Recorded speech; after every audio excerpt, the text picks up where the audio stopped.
Olá pessoal, tudo bem com vocês? Enfim, vamos falar na aula de hoje sobre a distribuição normal de probabilidade. No que a distribuição normal se difere das distribuições binomial e de Poisson que nós vimos? Ela difere exatamente no tipo de dado que nós estamos trabalhando. A binomial e a de Poisson, elas são distribuição de probabilidade de variáveis discretas. No caso da distribuição normal, nós estamos trabalhando com uma distribuição de variáveis contínuas. Então, nas discretas, nós temos as probabilidades para valores de x pertencente ao domínio, x igual a 0, x igual a 1, x igual a 2, x igual a 3, assim por diante, que são números inteiros. Para a distribuição normal, nós estamos assumindo que esse x, ele tem, na verdade, uma distribuição de domínio para valores reais, para valores contínuos, ou seja, para valores que diferem de números inteiros. Então, essa que é a diferença essencial entre a distribuição normal e as distribuições que nós vimos até então. Entretanto, o nosso mundo real, o mundo que nós vivemos, os valores de x desse domínio que x pode assumir são valores reais, já que são valores que pertencem a esse domínio de validade que nós estamos trabalhando. E os fenômenos que ocorrem neste mundo real que nós vivemos, eles, em sua grande maioria, têm uma distribuição normal de probabilidade.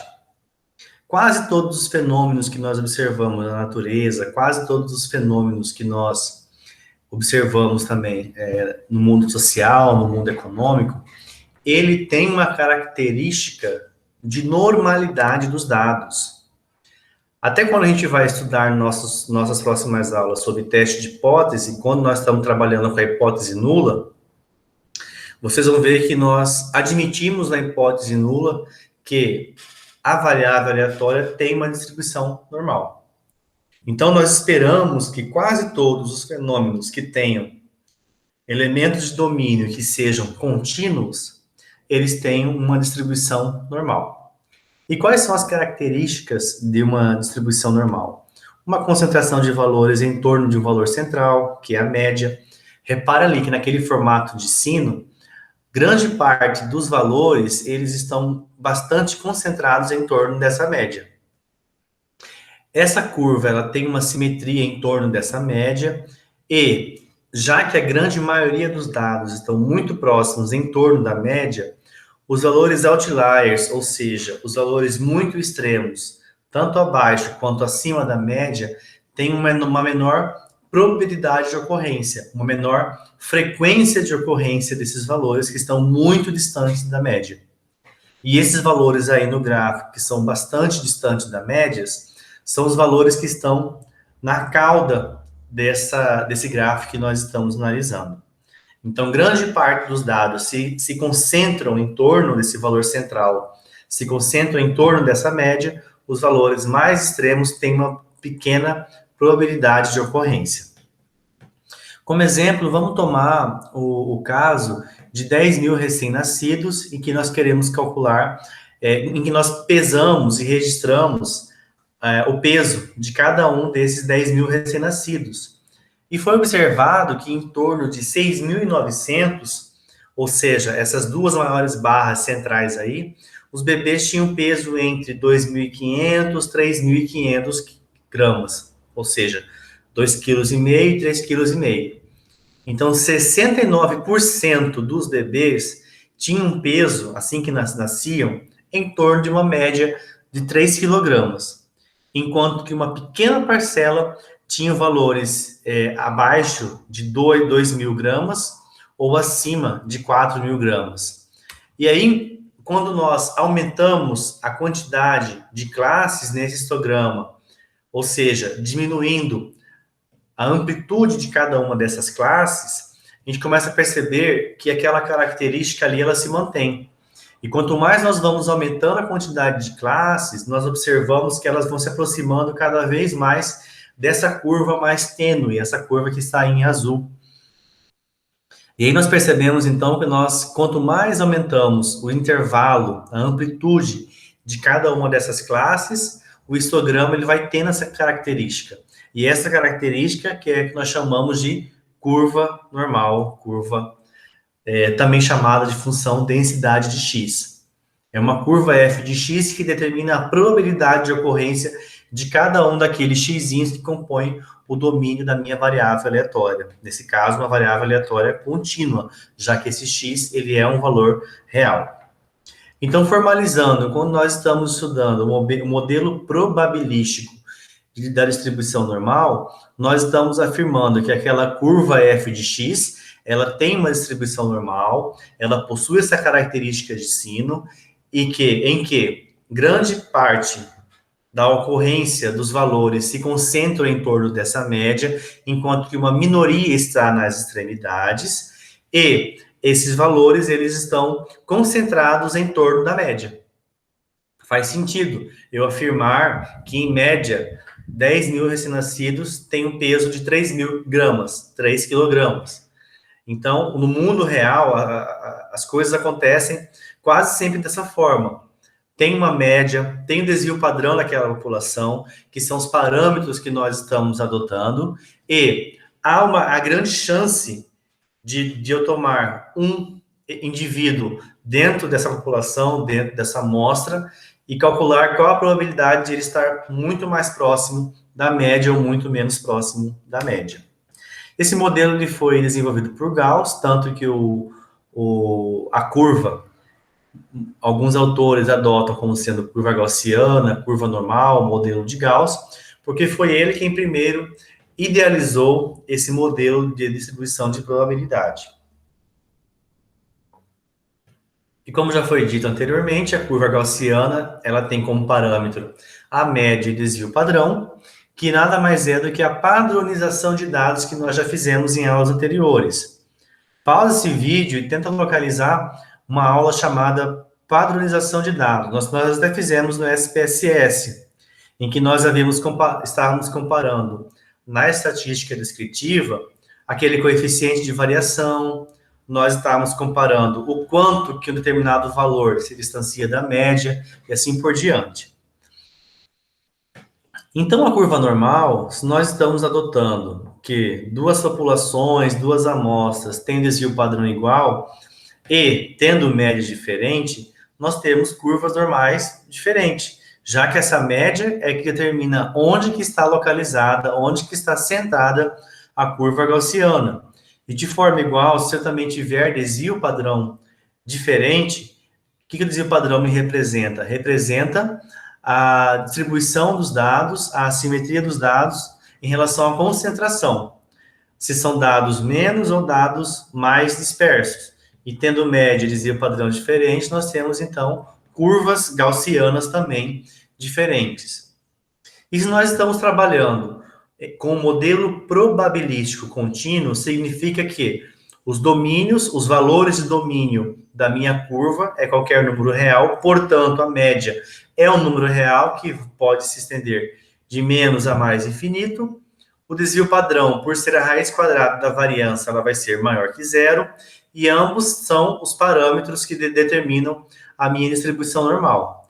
Então, se eu tenho lá uma variável aleatória x, e eu afirmo que ela tem distribuição normal, significa que ela tem um x, tiozinho, ou seja, que ela possui distribuição normal de parâmetros média e desvio padrão, conforme nós vemos aí na última linha.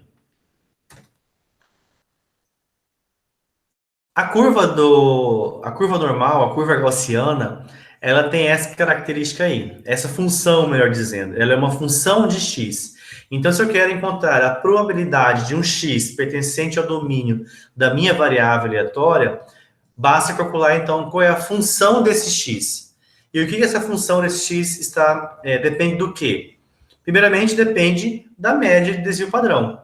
Reparem que os únicos valores aí que estão variando, além do x, claro, ela vai ter que me informar quem é a média e quem é desvio padrão. Aqueles valores π e ε, número de Euler, eles são constantes. Então, nos interessa nesse momento, elas representam constantes. Então, se eu quero encontrar a probabilidade de ocorrência de um x pertencente ao domínio, basta tomar como parâmetro também a média e o desvio padrão daquela população.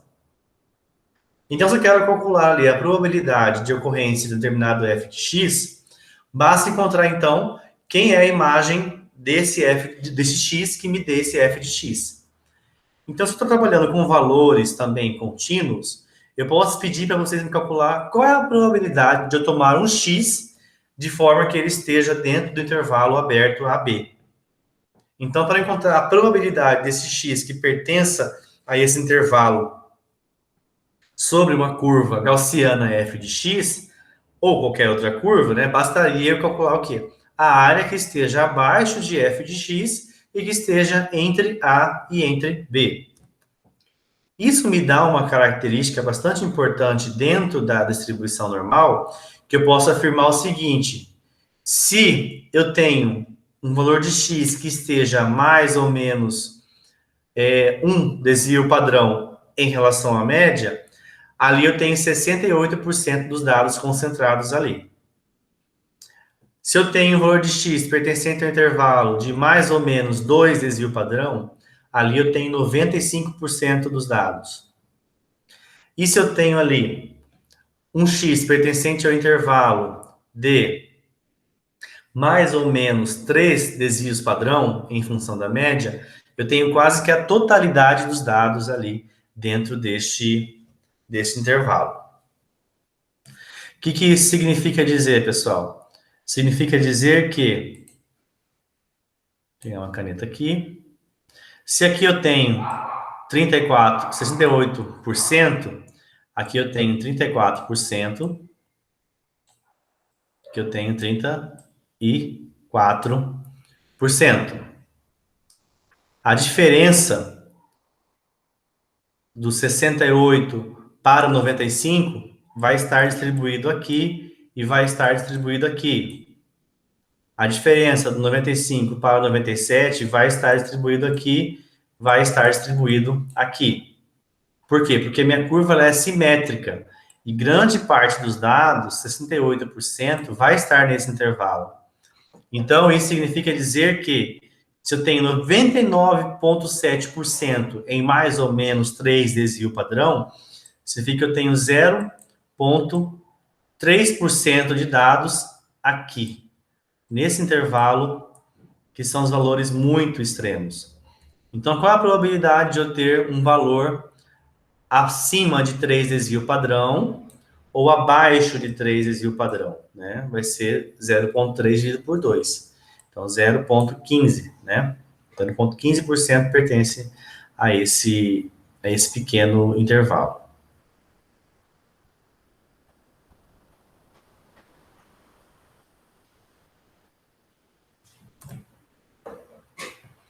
Então, se eu quero calcular um valor que esteja abaixo ou um valor que esteja acima dentro desse intervalo A que distancia dessa média que eu estou trabalhando, se eu quero calcular essa área que esteja aqui ou esteja aqui acima, basta pensar que a curva ela é simétrica em torno dessa média. Então, a probabilidade do x ser menor que 3.000 menos A é a mesma probabilidade do x ser maior que o 3.000 mais A, já que A é o mesmo valor que distancia aqui da média, já que a minha curva ela é simétrica. Então, calcular a probabilidade de uma curva normal entre o x1 e o x2, basta calcular quem? A área sobre essa curva normal. E curvas normais diferentes implica em áreas também diferentes. Já que aqui eu tenho uma determinada média com um desvio padrão diferente, e aqui eu tenho uma outra determinada média com um desvio padrão diferente. Logo, as curvas estão posicionadas em lugares diferentes dentro da reta real. E se eu mantiver o meu x1, o meu x2 como valores que determinam um determinado intervalo, logicamente a probabilidade de ocorrência dessa curva vai ser menor do que a maior. já que o meu intervalo é fixo e minha curva, minhas médias que estão diferenciando em cada uma dessas curvas. Vamos partir para um exemplo. Nós vimos lá o caso da pesagem dos bebês, estou chamando de x essa variável aleatória, e que ela vai ter uma distribuição de probabilidade que pode ser aproximada pela curva normal. Então, estou afirmando que ela tem uma característica de curva normal, logo ela é simétrica, a área abaixo da curva tende a 1, e as propriedades de probabilidade de complementar também são válidas. Cuja média é 3.000 gramas e o desvio padrão é de 1.000 gramas. Eu quero saber qual é a porcentagem de bebês que nascem com peso abaixo de 1.500 gramas. Ou seja, qual é a área abaixo da curva delimitada por menos infinito até 1.500 gramas. Considerando que a minha curva ela tem média 3.000, desvio padrão igual a 1.000. Então, para calcular a área abaixo de uma curva, nós já sabemos lá em cálculo que a integral é a ferramenta que nós utilizamos para calcular a quadratura da curva, em que eu vou tomando retângulos cada vez menores abaixo da curva e cuja base, se eu for diminuindo a um valor que cada vez mais se aproxima de zero, a soma desses retângulos, que é a soma de rima, vai me dando a área que estará abaixo da curva. Portanto, a integral que determina a área abaixo da curva, que vai determinar a probabilidade de ocorrência de qualquer valor que esteja abaixo da curva. E esse valor abaixo da curva pode ser delimitado por intervalos reais. Só que nós não vamos precisar calcular a integral abaixo da curva. Nós vamos ver daqui a pouquinho que Gauss já fez isso para a gente para facilitar o nosso cálculo. Como que Gauss fez isso para a gente, facilitar o nosso cálculo? Ele criou a distribuição normal padrão. O que essa distribuição normal padrão me diz? Em que ela difere da distribuição normal? Difere o seguinte: toda variável aleatória que nós temos no mundo real, nós já estamos assumindo por hipótese que tem distribuição normal, tá? E, tendo distribuição normal, ela vai ter uma média, desvio padrão característico. O que Gauss fez na normal padrão? Ele padronizou essas curvas em função da média igual a zero e desvio padrão igual a 1. Em nenhum fenômeno que nós vamos estudar da natureza, do mundo social, do mundo físico, químico, enfim, em quase nenhum nós vamos ter uma distribuição que tenha média zero e desvio padrão 1. Então, o que Gauss fez? Ele verificou que as curvas normais, tendo aquela característica de ser um sino, e eu posso utilizar da integral para calcular a área abaixo da curva, ele fez isso para uma curva que tenha média zero, desvio padrão igual a 1. Aí você pode pensar, mas peraí, professor, como é que a gente vai fazer isso numa distribuição normal que nós utilizamos no dia a dia? Nós vamos fazer isso da seguinte forma: nós vamos padronizar os dados que nós temos em função da média e em função do desvio padrão da minha variável de estudo. E aí, então, nós vamos ter que a nossa distribuição normal, ela vai se aproximar, vai tender à distribuição normal padrão. Então, essa é a curva da curva normal padrão, com média zero e desvio padrão igual a 1. Então, nós vamos encontrar valores dessa variável z, que vai me implicar que ela tenha média zero e desvio padrão 1. Então, para cada x que nós vamos encontrar, a probabilidade de cada x que nós vamos encontrar no nosso modelo, esse x ele vai ser reescrito em função de uma variável z, que vai ter essa distribuição normal que nós estamos falando.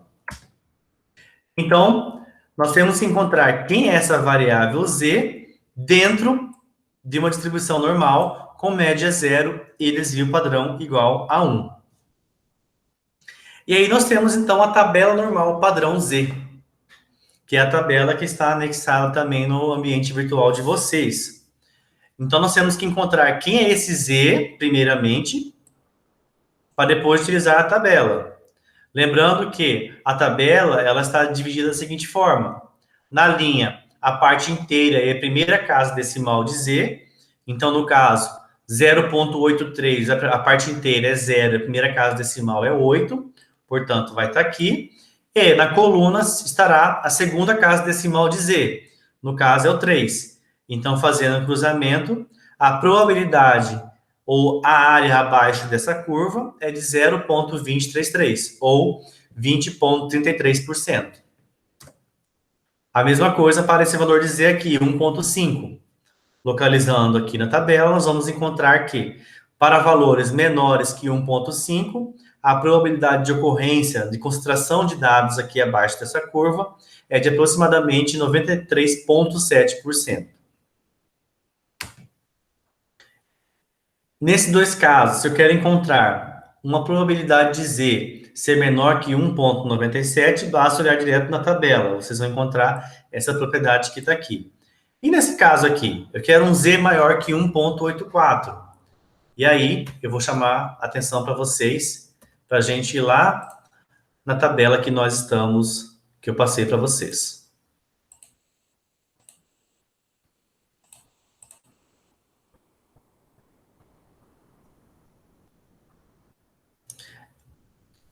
Já deve ter aberto aí a tabela. Reparem que eu estou assumindo que o meu intervalo ele vem de menos infinito até um x, que no nosso caso é z, tá? De menos infinito até um x. Por que eu estou dizendo isso, pessoal? Porque nós não temos lá, como naquele slide, um valor que vai dizer até mais infinito. Então, nós temos que trabalhar com a ideia de simetria e com a ideia de complementar, de probabilidade. São propriedades que vocês viram. Então, se eu quero encontrar a probabilidade de um z que seja maior, basta pensar na probabilidade de um z que seja simétrico a esse valor que eu quero encontrar.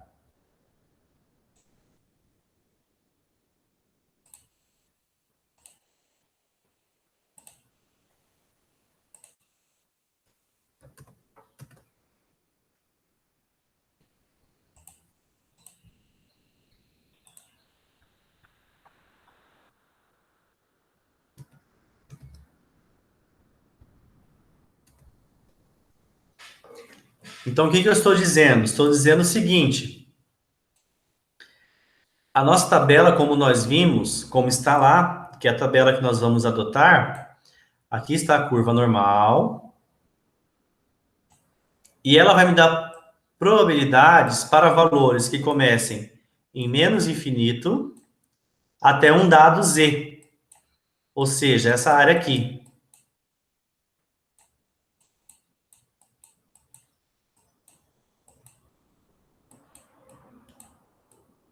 Certo? Nós não temos uma tabela, eu não passei para vocês, isso que eu quero dizer, que essas tabelas podem existir, que fosse ao contrário, de um determinado z até mais infinito. Ou seja, isso aqui que é o que o exercício pede. Nós não estamos trabalhando com essa tabela, mas pode ser que vocês encontrem em algum livro. Então, tomem cuidado quando vocês forem consultar tabelas, para onde que está sendo direcionada essa área, tá bom? Se atentem a isso. Então, se eu quero encontrar a probabilidade de um z maior que 1,84, basta eu lembrar que vai ser a mesma probabilidade de um z menor que 1,84. Ou seja, aquela área ela é simétrica a essa aqui. E esse valor nós temos como encontrar na tabela que eu passei para vocês. E aí, olhando na tabela, vocês vão ver este valor de probabilidade aí. E por ser válido para qualquer número real, nós podemos pensar também no intervalo, né? Em valores calculados em dois valores z. Basta pensar que as probabilidades são complementares. Reparem, basta calcular o valor de z menor que 0,86, que é isso aqui, e dessa área toda subtrair esse valor aqui. O que ficar vai ser exatamente essa área aqui. A probabilidade que aqui está. E o valor de probabilidade para esses valores, vocês têm como encontrar lá na tabela.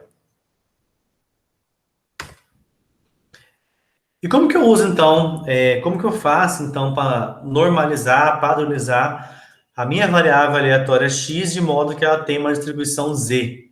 Ou seja, a nossa variável aleatória de estudo para que ela tenha uma curva, para que ela seja uma curva normal. Lembrando que a minha variável x, ela vai ter uma média diferente e o desvio padrão diferente de 0 e 1. São valores característicos da curva. São os parâmetros da minha curva. Então, como que eu faço isso? Por meio dessa fórmula aqui que você já conhece. Voltem, pausem esse vídeo, deem uma olhada lá quando eu expliquei sobre a padronização de uma variável aleatória. Ou seja, nós calculamos em função desta fórmula o quanto que um x ele se distancia da sua média populacional ou amostral em função dos desvios padrão. E aí, feito isso, nós temos então uma transformação de uma variável x, que é a nossa variável de estudo, para uma variável z, que é a variável normal padrão 0 e 1 que está na tabela. Então, por exemplo, se eu quero calcular na minha curva de estudo, que tem média 10 e desvio padrão 2, qual é a probabilidade de x ser menor que 9? Então, eu quero calcular essa área aqui. Sério? Certo? Então, nós temos que pensar qual é a probabilidade de tomar um x que esteja dentro desse intervalo. E aí, nós temos a curva normal padrão que nos auxilia. Só que a curva normal padrão, ela tem média 0 e desvio padrão 1. Então, eu tenho que padronizar o meu dado em função da média e desvio padrão para encontrar o score Z. Logicamente, se o meu x ele é menor do que 9, sendo que a minha média é 10, é de se esperar que o meu score Z seja menor que 0, seja negativo. Enquanto que aqui eu quero calcular o x maior que 13, 13 é maior que 10. Logicamente, o meu score Z ele vai ser positivo, certo? Então, se eu encontrei aqui um score menor que 0,5, quando eu olho na tabela, essa é a probabilidade associada. E se eu quero encontrar valor de uma probabilidade maior que 1,5, basta eu lembrar, por simetria da curva normal padrão, da curva gaussiana, a probabilidade de Z ser maior que 1,5 é a mesma probabilidade de Z ser menor que 1,5, que me dá essa probabilidade aí apresentada. Eu também posso pedir o cálculo inverso, né? O cálculo inverso. Até então, nós estamos calculando a probabilidade em função do Z. Só que eu posso pedir o Z em função da probabilidade, ou seja, o cálculo de percentis da curva normal.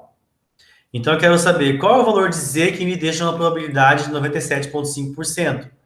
Basta olhar lá na tabela e nós vamos encontrar que o valor de Z que deixa uma probabilidade abaixo da curva de 97,5% é 1,96. Ou seja, tudo que esteja a 1,96, desvio padrão da média, me dá uma probabilidade de 97,5%. A mesma coisa se eu quiser saber o percentil de ordem 95. Quando a gente olha na tabela, nós vamos ver que o valor de Z igual a 1,645 me dá uma probabilidade de 95%. Só que aí você pode trabalhar também com aproximações, tá? Ou seja, 1,65 me dá uma área 95,05.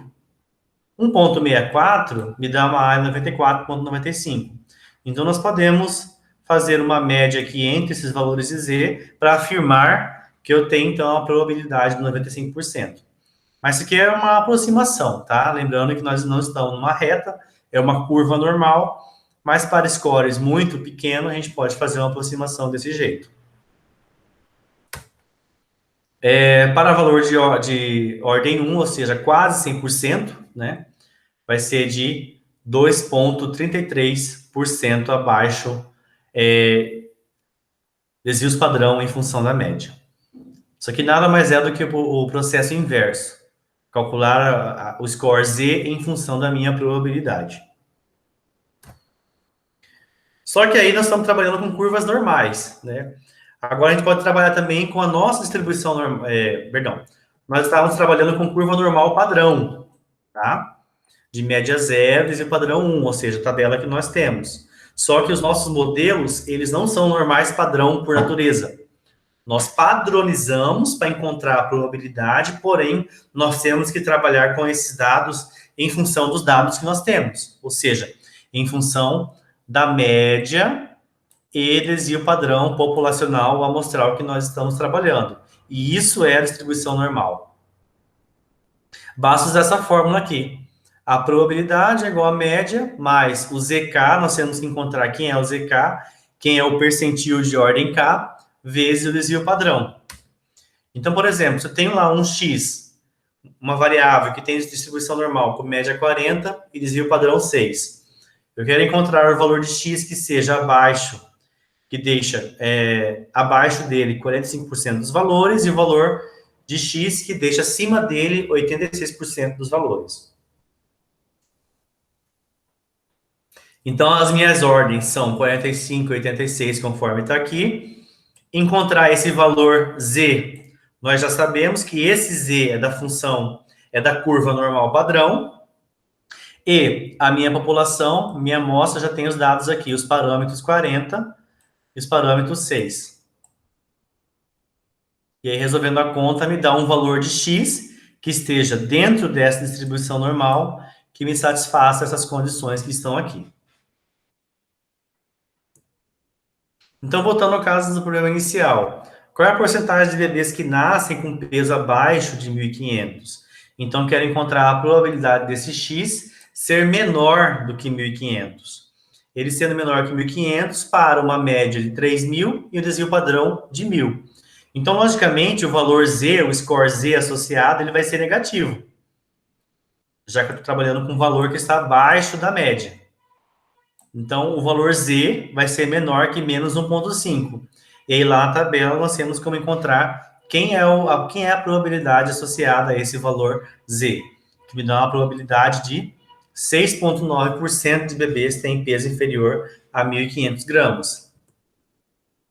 E qual é a porcentagem de bebês que nascem acima de 4.000 gramas? Ou seja, um valor acima da média. Logicamente, meu score ele vai ser positivo. Jogando na fórmula, eu encontro que o meu Z tem que ser maior que 1. Só que a minha tabela normal, que eu trabalho com vocês, ela vem de menos infinito até esse valor Z.